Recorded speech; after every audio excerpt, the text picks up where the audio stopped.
Sehingga minggu pagi ini ketika jutaan orang memilih untuk ada di rumah, di tempat rekreasi, atau bekerja, atau melakukan apapun, tetapi kami memilih untuk berada di rumah Tuhan. Amin. Karena kami percaya apa yang dikatakan oleh Mazmur, lebih baik satu hari di pelataranmu daripada 1000 hari di tempat yang lain. Dan bahkan Tuhan, kami tahu itu semua kami nyanyikan karena suatu saat nanti kami akan hidup ribuan tahun bersama dengan Engkau. Dan kami mau memberikan yang terbaik saat ini. Terima kasih Tuhan. 17 tahun pengorganisasian gereja ini dengan sekian banyak pergumulan yang mereka lalui. Tuhan sudah memberkati sehingga kami ada seperti ini, dan kami mau melihat ke depan ketika kami melihat kasih berkat yang Tuhan berikan kepada kami. Ketika kami melihat tangan Tuhan yang menyertai perjalanan lebih dari 17 tahun untuk jemaat ini, dan kami mau menatap ke depan untuk melihat apa yang Tuhan ingin kami lakukan. Memuliakan nama Tuhan seperti dengan visi dan misi yang kami lihat. Kami berdoa Tuhan pada waktu kami mau mendengarkan suara Tuhan, kiranya Engkau yang memberkati, Engkau yang urapi, supaya sungguh-sungguh kebenaran firman Tuhan akan nyata. Bukan saja kami katakan ya dan amin, tetapi kami sungguh akan lakukan di dalam kehidupan kami. Hamba yang tidak layak, sangat tidak layak, sangat tidak mampu, hamba mohon kekuatan, kemampuan, dan kerendahan hati yang dari Tuhan, supaya apa yang mereka dengar hanya firman Tuhan saja, apa yang mereka lihat hanya kayu salib saja, dan apa yang mereka rasakan hanya kasih Yesus saja. Dan hamba berdoa Tuhan Yesus, mungkin ada 2 atau 3 orang di dalam ruangan ini yang belum mengenal Engkau sebagai Tuhan dan Juru Selamat pribadi. Hamba berdoa biarlah ketika Roh Kudus bekerja di dalam hati mereka, mereka akan mengambil keputusan yang paling penting di dalam kehidupan mereka, yaitu menjadikan Engkau satu-satunya Tuhan dan Juru Selamat dalam kehidupan mereka. Terima kasih Bapa, di dalam nama-Mu kami berdoa dan mengucap syukur. Amin. Amin. Terima kasih worship team, terima kasih. Senang, paling nggak saya nggak sendirian di depan, ada worship team. Dan kalau Anda capek melihat saya, Anda bisa melihat mereka, dan Anda bisa kasih kode kalau kasih kode kepada pianis, mainkan lagu undangan segera. Itu yang saya katakan kepada almarhum papi saya. Kalau beliau masih hidup, daripada itu menyentuh hati saya, mengatakan tadi malam berpikir tentang pendeta Aca. Kalau beliau masih hidup hari ini, beliau berumur 91 tahun. Nah, terima kasih waktu diundang pendeta Elia. Saya katakan iya, karena saat siang nanti saya mau langsung ke makam seperti tradisi kebanyakan kita juga melakukan hal tersebut. Jadi sekalian dari Bandung ke Jakarta dan nanti ke Menteng Pulo, sekalian untuk mungkin reservasi tempat untuk kita beristirahat berikutnya di sana. Terima kasih pendeta Elia. Kemanapun beliau melayani menjadi gembala sidang, saya diundang. Jadi suatu saat nanti kalau menjadi gembala Kebayoran, mohon undang saya. Atau kalau gereja ini sudah menjadi sebesar Kebayoran, jangan lupa saya. Mungkin pilihan kedua yang kita pilih ya. Tidak ada yang mustahil bagi Tuhan. Pada saat itu terima kasih tadi sudah menyentuh saya dengan menyebut nama ayah saya, tapi beliau juga menyentuh saya dengan mengatakan begini. Pak Roni masih ingat gak waktu kita sama-sama acara pemuda di Semarang? Dan saya berkata, agak berbeda Pak. Tapi yang beliau maksudkan adalah sama-sama acaranya, tetapi pemudanya beliau tentu saja lebih muda dari saya. Terima kasih, senang sekali setiap kali ke Mekar sekali ada sahabat-sahabat saya, Pak Heri, Budia. Waktu saya pindah ke Bandung, saya berkata Budia mau hijrah karena ini sekretaris terbaik. Saya senang diberkati dengan pelayanan Budia dan luar biasa melayani di STT Baptis Jakarta. Kita perlu mendoakan di STT Baptis Jakarta. Yayasan sedang bergumul untuk mencari ketua yang baru. Kita berdoa di Bandung juga yayasan sedang bergumul mencari ketua yang baru untuk di sana. Saya diminta oleh dua sekolah tersebut untuk pulang kampung. Saya berkata kalau pulang kampung ke Ambon, bukan ke Bogor. Tapi saya menikmati pelayanan di Lembaga Literatur Baptis. Mengapa? Karena setiap kali datang khotbah di gereja-gereja Baptis dan hadir lebih awal sedikit aja, saya melihat buku-buku kita ada di situ sebelum sekolah minggu. Tahukah Anda bahwa setiap 3 bulan LLB mengirim 12.000 buku sekolah minggu ke seluruh Indonesia? Tahukah Anda? Pelayanan ini milik Anda. 70 kota lebih ada pelayanan LLB. Saat ini kita beriman ada cabang yang kita buka di Bengkayang, Kalimantan Barat bagian utara. Alumni STT Baptis Jakarta sedang melayani di sana sebagai liaison perwakilan LLB di sana karena ada puluhan gereja Baptis dan non Baptis. Baptisnya bukan GGBI, nggak masalah. Anda tahu bahwa ketika kita didirikan, hampir semua denominasi di Indonesia berlangganan produk-produk betul ya Pak Darminto ya. Dulu Bala Keselamatan semua ambil buku dari LLB. Sangat terkenal pelayanan kita. Tuhan izinkan kita sedang turun sedikit dan mudah-mudahan direkturnya bisa membawa sedikit naik saja. Tapi mudah-mudahan kita bisa kembalikan seperti kejayaan pada masa yang lalu. Tahukah Anda bahwa sekolah Injil Liburan kemarin ada lebih dari 8.000 buku yang terjual dari sekolah Injil Liburan. Dan saya yakin ada lebih dari 12.000 anak yang mengikuti sekolah Injil Liburan. Jadi ada banyak hal yang Tuhan izinkan melakukan. Tuhan memberkati. Saya selalu ceritakan ini bukan karena membanggakan, tapi bulan yang lalu orang yang Anda doakan diundang ke Amsterdam, Netherlands. Belum pernah ke Eropa, jadi pertama kali ke Eropa seperti orang kampung ke sana, pesen Grab, Grab yang datang kalau di sini Aglia, Kalia dan lain sebagainya. Sampai di sana Tesla, saya berkata Tesla jadi Grab di sana yang luar biasa sampai orang kampung seperti itu ya. Tapi saya tidak pakai uang saya sendiri atau uang LLB untuk berangkat. Tiket pulang pergi ditanggung oleh pelayanan dari John Piper yang membiayai buku-buku kita. Ada 40 penerbit Kristen di seluruh dunia yang diundang untuk datang retreat 4 hari 3 malam di Hilton Amsterdam, Apollo Land. Jadi saya ceritanya mau sosokan gitu ya, kan kamarnya dibayarin. Jadi saya berkata, saya pulang besokannya saya mau perpanjang 1 malam. Saya pikir Hilton di sini masih bisa sedikit lah terbayar gitu ya. Saya tanya, berapa satu malam di sini? 400 euro, 6 juta satu malam. Saya bilang, terima kasih, saya tidur di depan aja kalau diberi parkiran. Tapi saya bertanya, mengapa orang yang tidak mengenal lembaga kita lebih dalam mau mengeluarkan biaya yang kalau saya hitung 60-70 juta untuk seorang Roni Serwalora datang ke sana mengikuti acara 3 hari, 4 hari 3 malam, karena mereka melihat Anda. Saya harus mengatakan ini dari hati yang paling dalam, bukan karena mereka melihat apa yang LLB lakukan, karena mereka melihat gereja-gereja di Indonesia yang memerlukan buku-buku yang baik sehingga mereka lakukan. Bulan Oktober nanti kami diundang lagi ke Kuala Lumpur untuk retreat dengan namanya pendeta John Mark Dever dari Nine Marks Ministry. Semua biaya sudah ditanggung dan mereka sampai kejar-kejar, udah beli tiket loh, kami kapan beli tiket untuk kamu datang ke sana. Dan Januari juga demikian, ada undangan terus yang diberikan untuk lembaga kita datang menghadiri acara-acara internasional, bukan karena Roni, tetapi karena Anda.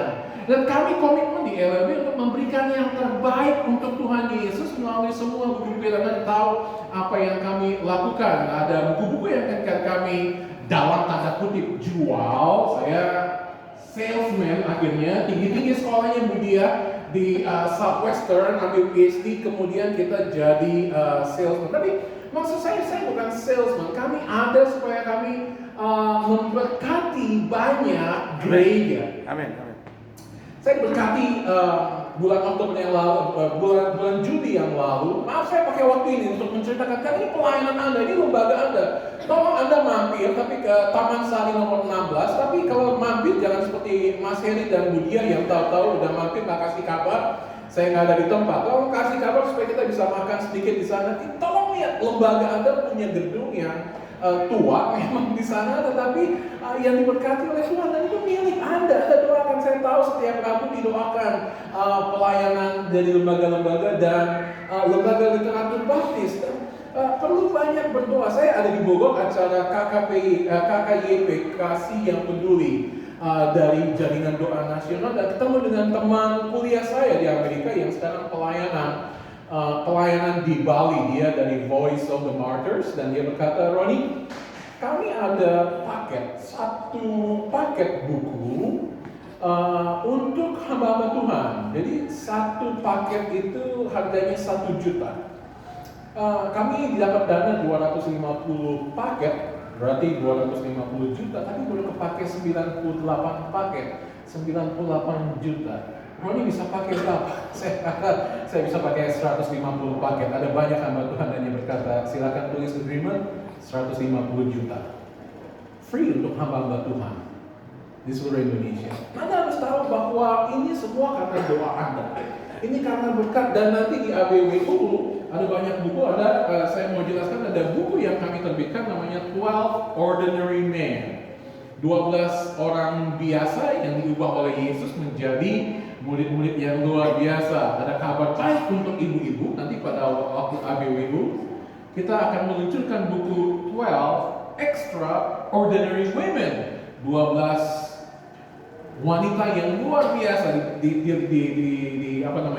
diluncurkan nanti pada waktu ABWU, pada waktu kita ada acara besar di sana. Dan ada banyak buku yang luar biasa, dan Anda didoakan, diberkati untuk terus mendukung pelayanan ini. Karena itu mari kita buka kembali Roma pasal yang ke-12. Kalau Anda pencinta tenis meja, mohon undang saya lagi berikutnya. Dan saya lagi berusaha keras menurunkan bola tenis yang ada di tengah-tengah ini. Sehingga saya main pingpong memang. Jadi tolong, saya main pingpong sampai saya undang pelatih khusus untuk latih saya. Waktu saya tanya, saya udah sopan-sopan panggilnya, Pak, begitu datang anak umur 19 tahun. Ikut pelatnas di Ragunan dan sebagainya, saya main 21-0 lawan dia. Udah nggak ada sama. Saya main betul kalah sama dia telak. Ini anak saya kok bisa kalahin saya seperti ini. Tapi Anda mungkin sedang mengikuti banyak hal, banyak pertandingan dan lain sebagainya. Tapi kalau Anda mengikuti berita dari Lionel Messi baru pindah ke Inter Miami di Amerika Serikat sana. luar biasa mendapat nilainya, tapi Anda tahu apa yang terjadi ketika Piala Dunia kemarin? Betul, dia menang, betul. Dia menang, tetapi Anda tahu apa yang terjadi sebelum Argentina menang? Sebelum Argentina menang, saya tampilkan dulu ini, saya selalu keliru, ini nyalanya yang mana, sudah 40 tahun pakai seperti ini, nggak pernah tahu hijau sampai merah itu nyala, ini dia. Anda masih ingat tragedi yang dialami oleh Argentina waktu itu? Masih ingat? Argentina main dan berpikir, main dengan Saudi Arabia, ece-ece doang. Kalah loh. Kalah betul kan? Kalah. Saudi Arabia kemudian menang. Anda tahu apa yang diberikan oleh raja kepada mereka untuk setiap pemain? Setiap main Rolls Royce. Apa dok namanya dok? Falcon kalau nggak salah. Saya nggak tahu, saya cuma punya gambarnya ini udah merinding, apalagi naik mobil gitu ya. Semua dapat ya. Saya pikir kalau mereka semua menang sampai Piala Dunia, pemainnya punya pesawat satu-satu kelihatannya. Tapi begitu bangganya raja bisa mengalahkan Argentina sampai semua pemainnya diberikan pemain seperti, karena mereka ingin memberikan yang terbaik untuk pemain-pemainnya yang sudah memberikan yang terbaik untuk negaranya, betul ya, mengalahkan Argentina. Nah, waktu ada di Amsterdam, tentu saja penggemar bola mau menyia-nyiakan kesempatan. Jadi kita main ke Ajax, stadionnya Ajax. Stadionnya Ajax, sampai di stadionnya Ajax di sana, ada yang nggak tahu Ajax ya bukan pasti yang di Ajax. Ajax di sana nama klub Johan Cruyff. Jadi ketika kami ikut tour kemudian sampai begitu mau masuk ke stadionnya, di tempat Anda kalau lihat pemain akan masuk, mereka sengaja mainkan musik seperti layaknya kami sedang mau masuk, pemain-pemain sedang masuk untuk menolong mereka. Ayo, ini pemain-pemain kalau diberikan semangatnya supaya ketika mereka masuk dan melihat 80.000 penonton yang ada di sekitar mereka akan memiliki semangat untuk memberikan yang terbaik untuk klub mereka. Dan kalau Anda melihat luar biasa, teman SMP saya ada di Barcelona, jadi dia bilang, lu udah ada di Amsterdam, terbang ke Barcelona dan dibawa juga ke Nou Camp, Barca. Jadi kemana-mana cuma melihat punya baptis, kita lihat stadion sepak bola aja di mana, jadi kita bisa foto dan lain sebagainya. Jadi lihat stadion Barca, karena saya ingin melihat bagaimana para pemain di sana mau memberikan yang terbaik. Dan ada yang baru ikut pertandingan pingpong, Anda tahu, saya lagi lihat YouTube-nya pingpong, anak-anak kecil umur 12 tahun kalahin 4 orang berumur 40 tahun. Ada latihan-latihan yang diberikan, ada latihan-latihan yang mereka lakukan sehingga Anda bisa memberikan yang terbaik untuk klub Anda, untuk negara Anda. Dan di dalam Nats yang kita jadikan tema, sebelum kita sungguh-sungguh terus mengucap syukur untuk berkat yang sudah Tuhan berikan kepada kita akan melihat apa sih dua ayat ini sudah sering kita khotbahkan. Saya yakin setiap hamba Tuhan yang datang pernah mengajarkan, dan ini bukan pertama kali Anda mendengarkan khotbah dari Roma 12 ayat 1 sampai 2 di kelas sekolah minggu, sudah diajarkan di KPW dan lain sebagainya. Tapi ada hal yang menarik yang Paulus katakan. Kitab Roma memiliki 16 pasal, dan kalau Anda melihat bahwa kata pertama atau frasa pertama yang dipakai oleh Paulus di dalam pasal ini adalah karena itu. Di dalam bahasa Indonesia, kata karena itu seringkali kita lewatkan.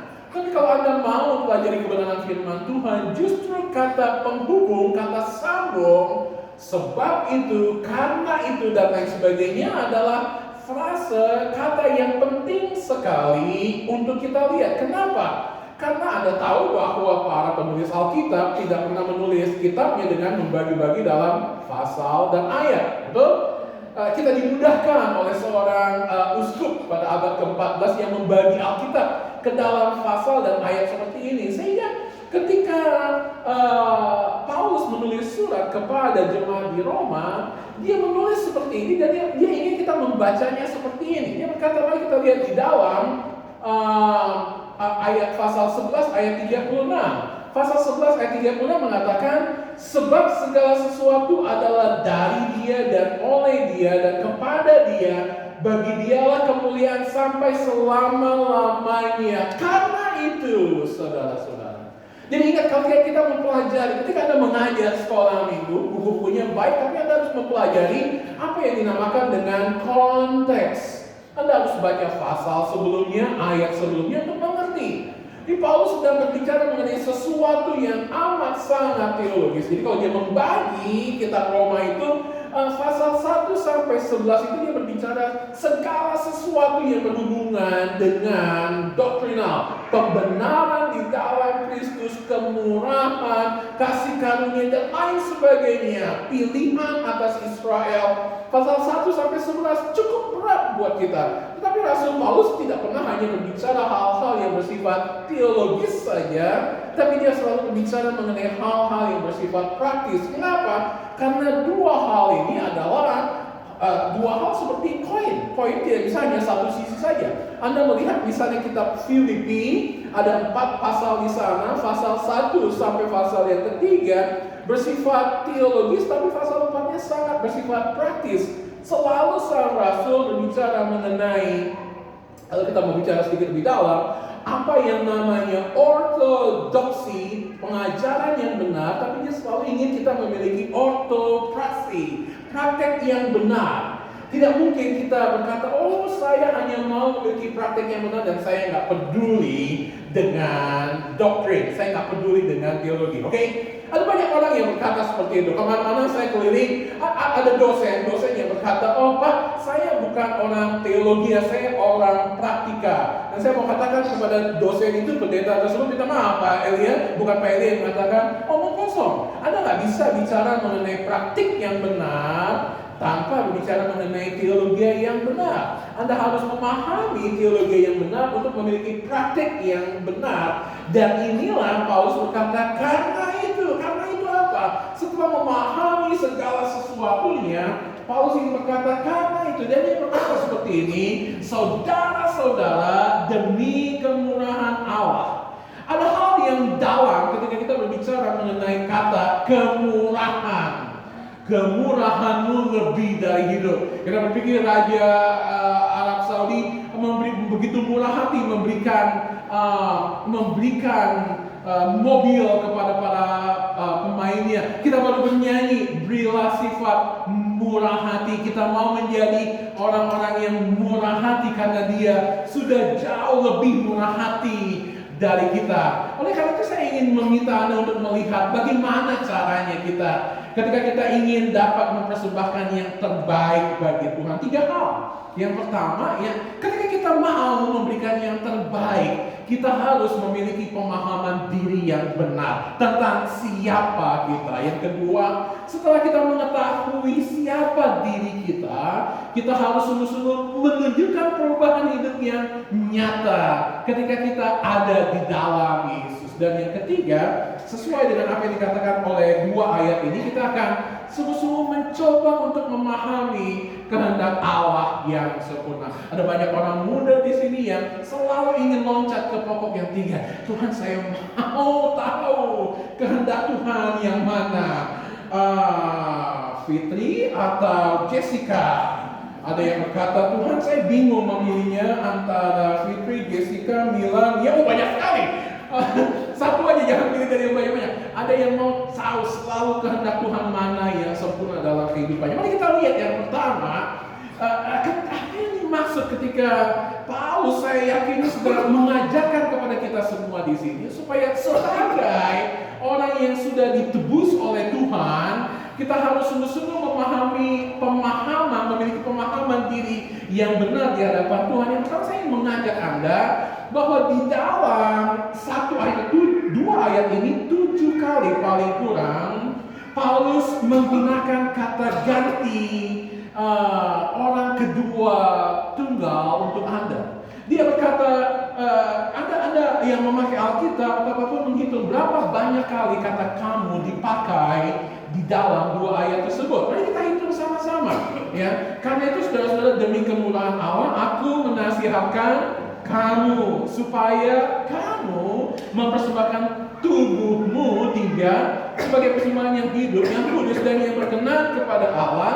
Itu adalah ibadahmu yang sejati. 4, janganlah kamu menjadi serupa, tapi berupalah oleh pembaharuan budimu, sehingga kamu dapat membedakan mana yang kehendak Allah, apa yang baik, dan seterusnya. 7 kali kata ganti orang kedua dipakai oleh Paulus di sini ini berbicara mengenai Anda dan saya. Kamu.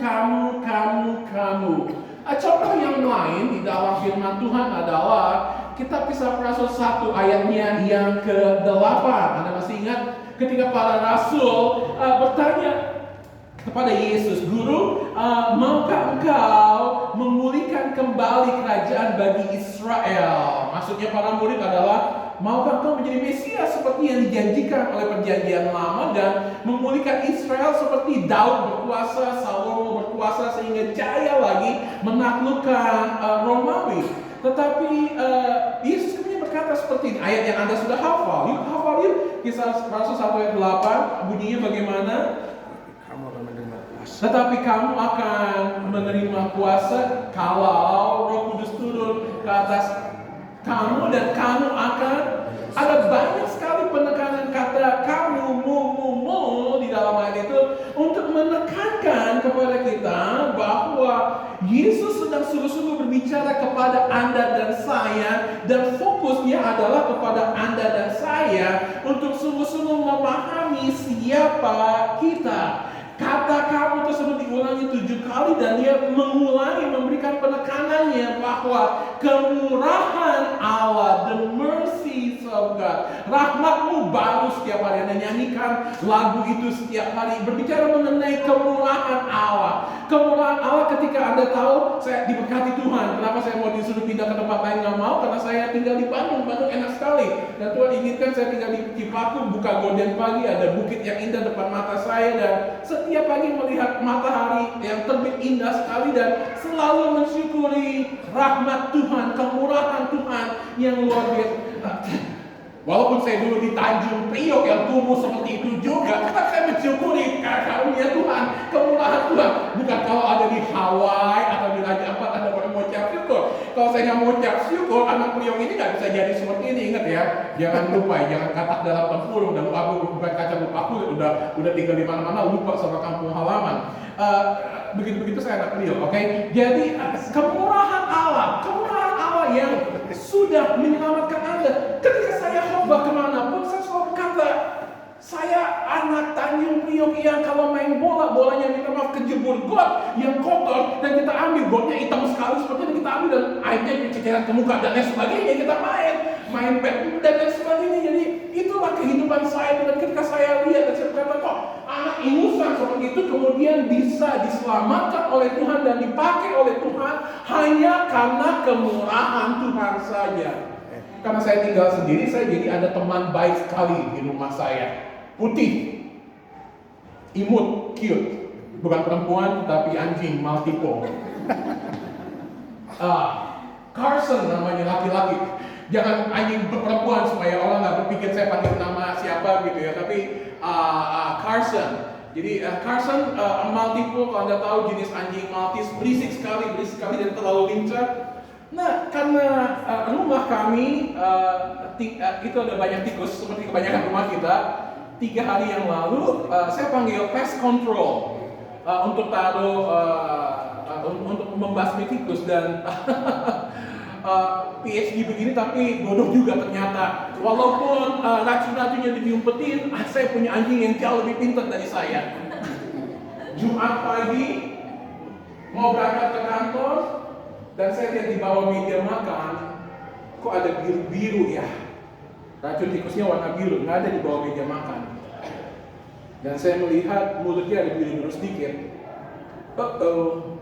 Ternyata racun tikus yang dimakan oleh anjing saya. Dan kemudian Anda berpikir apa? Ya udahlah, mati-matilah. Ada yang berpikir gitu? Ada, anjing. Apa yang lakukan? Lari ke rumah sakit. Nggak ada BPJS dia. Ke klinik. Saya telepon dokter hewan dan dibilang pakai nolit dan lain sebagainya. Sampai di sana dan mereka periksa. Anjing sih masih ada racun dalam bangku tubuh. Dia masih mana-mana. Nah, Anda tanya dokter Edi, apa yang harus dilakukan? Dikuras lambungnya. Jadi dia dibius, dikuras lambungnya. Dan saya lihat anjing kecil ini taruh di meja operasi. Dimasukin selang ke dalamnya, dikeluarin isi-isi tubuhnya semuanya. 1 jam ya dokter Kalau ruang operasi, dikuras lambungnya. Lambung dia terkuras, dompet saya pun terkuras habis. Dan kemudian ya dia mulai siuman, mulai ini dan dia berkata, dokter berkata, untung cepat Pak, kalau enggak cukup fatal. Resikonya pengkhotbah ya begitu. Setiap peristiwa dalam kehidupan saya berpikir, apa maknanya buat kita?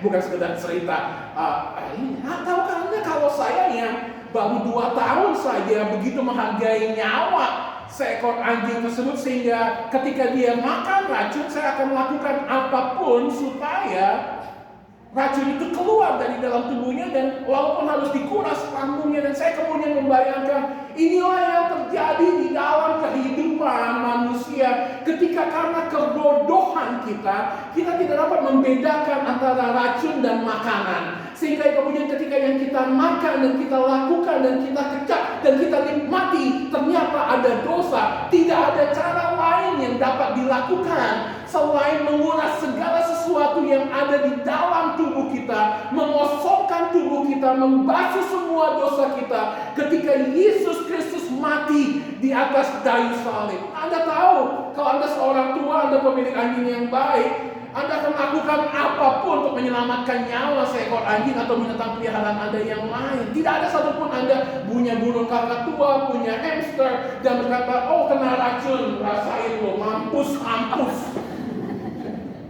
Bayangkan kalau Tuhan di surga melihat Anda seperti dia berkata, kan gua udah bilang jangan makan, jangan seperti Hawa makan apel atau durian atau apapun itu, buah itu. Tidak ada, Tuhan tidak pernah melihat Anda dan berkata itu resiko Anda. Tetapi yang dilakukan oleh Allah adalah ketika manusia berusaha untuk membangun jembatan antara dunia dan surga dengan perbuatan baik, melakukan apapun yang Anda pikir dapat menebus dosa Anda, tidak ada yang dapat dilakukan.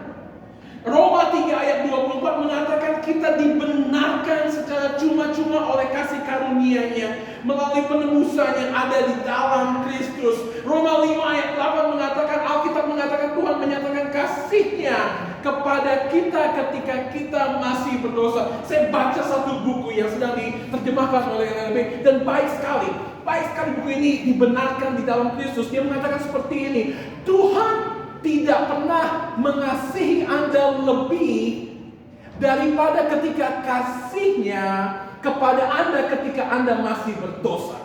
Tahukah Anda, mungkin saya ulangi sekali lagi, Anda sekarang datang melayani Tuhan, Anda main menjadi worship team, Anda melakukan apapun dan Anda berpikir, oh pasti Tuhan mengasihi saya sekarang lebih daripada ketika saya masih berdosa. Alkitab tadi saya mengatakan Tuhan menyatakan kasih-Nya kepada kita ketika kita masih berdosa. Dan Tuhan ingin kita sungguh-sungguh memahami siapa diri kita dan apa yang kita lakukan. Dia ingin mengatakan supaya kita mempersembahkan tubuh kita sebagai persembahan yang hidup. Dan tahukah Anda bahwa ketika berbicara mengenai living sacrifice, persembahan yang hidup, orang-orang Kristen di Roma mereka tahu sekali persis 2 hal yang mereka ketahui. Yang pertama yang mereka ketahui adalah persembahan yang biasanya dipersembahkan di bait Allah adalah persembahan yang mati. Betul? Anda berdosa, Anda datang membawa domba jantan, Anda bawa dan Anda tunjukkan kepada imam. Imam akan memeriksa dari ujung kepala sampai ujung kaki. Sekali lagi karena penggemar anjing, jadi saya baru ikut dog show kemarin di Bandung dan